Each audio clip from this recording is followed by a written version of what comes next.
On passe à présent à l'affrontement entre AJ Styles et Logan Paul dans le cadre de leur rivalité. Sans surprise, le match était très bon, mais comment est-ce que ça s'est fini? Sur la fin, un pote de Logan vient en ringside pour lui apporter un point américain, mais il est arrêté par Karrion Kross. Ça distrait Styles qui écoute patiemment Kross l'encourager à frapper Logan avec le point américain, mais il finit par lui envoyer une droite avant de remonter dans le ring pour finir son match. Malheureusement, toute cette histoire a permis à Logan de reprendre ses esprits et c'est lui qui finit par remporter la victoire sur le Phenomenal One. On arrive enfin au tag team match féminin pour les titres par équipe entre le Judgment Day et Lyra Valkyria et sa partenaire mystère. Parce que oui, Bayley a été blessée lors du pré-show de la nuit 1 et doit donc être remplacée. Autant dire que je ne serai pas objectif sur ce match, au moins vous êtes prévenus. Et donc celle qui fait son retour sur la plus grande scène de catch du monde est nulle autre que Becky Lynch. Et sans surprise, elle gagne le match avec Lyra pour devenir les nouvelles championnes par équipe. Voilà, en vrai, il n'y a rien à dire de plus. Moi, je suis au fond du gouffre et bon...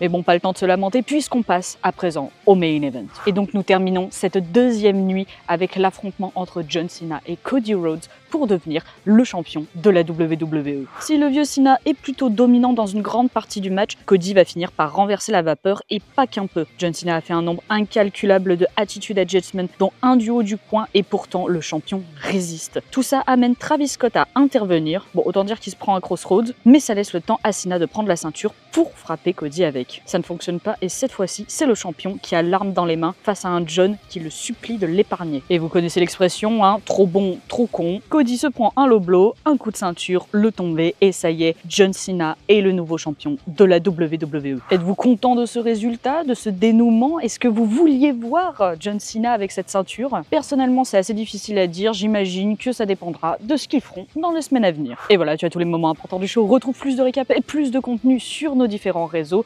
Vive Dominique et à la prochaine.